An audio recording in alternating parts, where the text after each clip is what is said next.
munaasabada shirkadda Telesom Group ay ku wareejisay qadar lacageed oo dhan 500,000 oo doolarka Mareykanka ah uguna tala gashay shirkaddu inay kaga qayb qaadato samata bixinta dadka abaaruhu ay saameeyeen ee ku dhaqan gobolada dalka ayaa munaasabadaasi waxa lagu qabtay xarunta guud ee magaalada Hargeysa ee shirkadda Telesom waxaana ka qayb galay gudida abaaraha ee heer qaran iyo sidoo kale madaxda iyo mas'uuliyiinta shirkadda Telesom Cabdikariin Maxamed Iid gudoomiyaha shirkadda Telesom Group oo halkaasi ka hadlay ayaa waxa uu ka warramay sida ay ku timi lacagtan dhan 500,000 ee doolarka Mareykanka ee shirkadda Telesom ay maanta ay ku wareejinayso gudida heer qaran ee abaaraha waxaan jecelahay marka ugu horeysa inaan halkan mahadnaq uga soo jeediyo madaxweynaha jamhuuriyadda Soomaaliland mudane Axmed Maxamuud Siilaanyo oo runtii ilaa iyo kal hore isaga iyo xukuumaddiisaba ay aad iyo aad ugu heelanaayeen waxaana doonayeen inay ka qabtaan abaaraha dalka ku baahsan ayaa muddo aanu tashanaynay madaxda gobolada saytiska shirkadda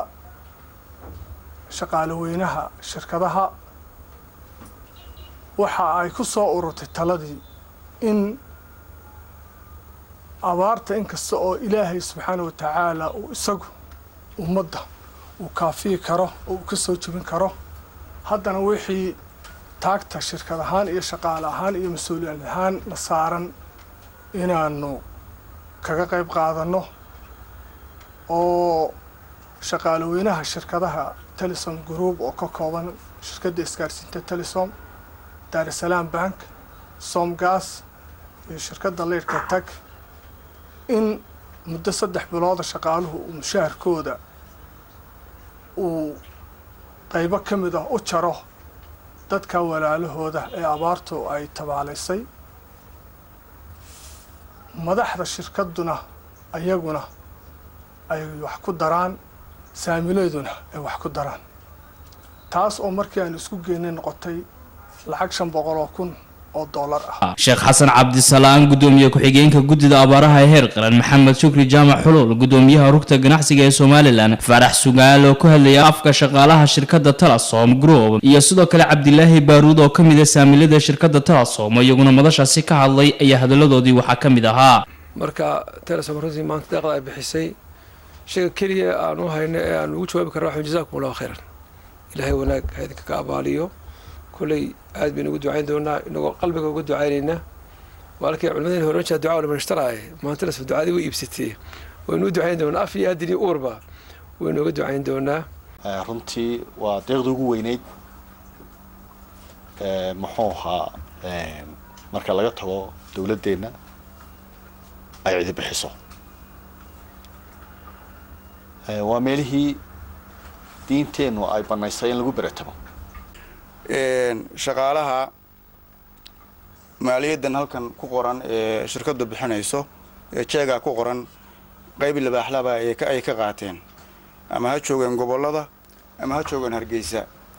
qayb libaaxlaba ka qaateen oo arinta tan iyo mid ka badan la qabto ayaanu ganacsatada kale iyo dawladda iyo cid kasta oo mas'uuliyad saaran tahayba aanu iyagana ugu baaqaynaa hadii la haydmo waxaan rajaynaynaa hadii la haydmo in arintaasi sida Telesom ay samaysay ku dayasho inay mudan tahay haddaanu saamileedanahay shirkadda waxaanu mabsuud ku nahay qaabkaad u maamushaan haddaa boorka tihiin anigu Cabdilaahi ahaana waxaan u arkayaa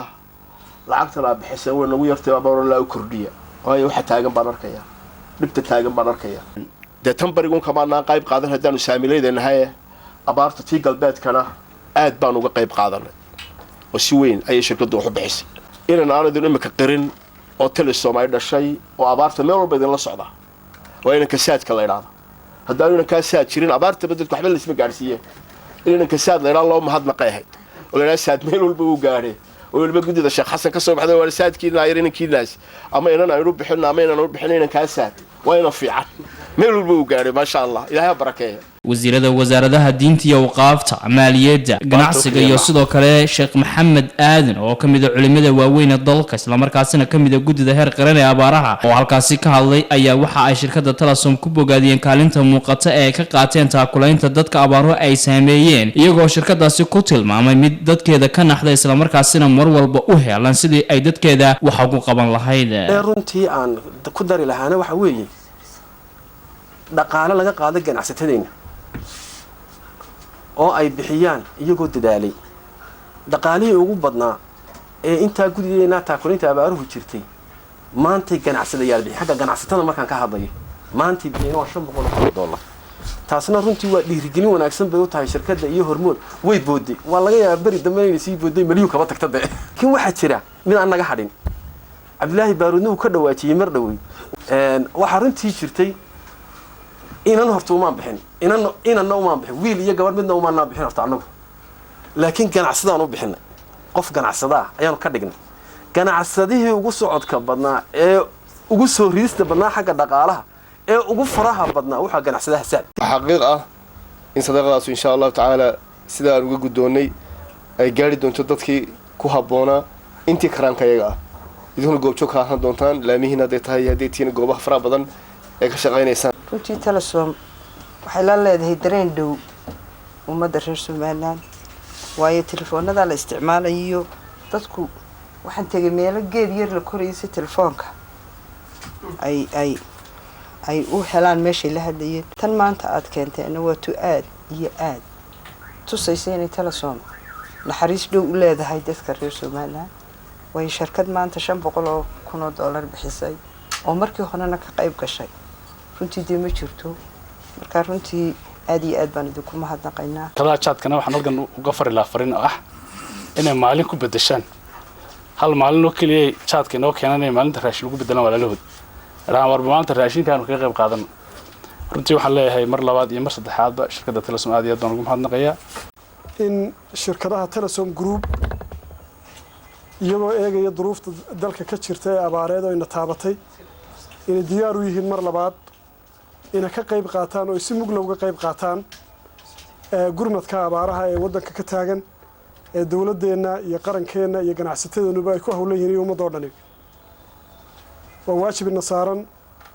waa waajib qaran waa waajib ummadeed waa waajib islaamnimo diinteena iyo dhaqankeena wanaagsan intuba ina farayaan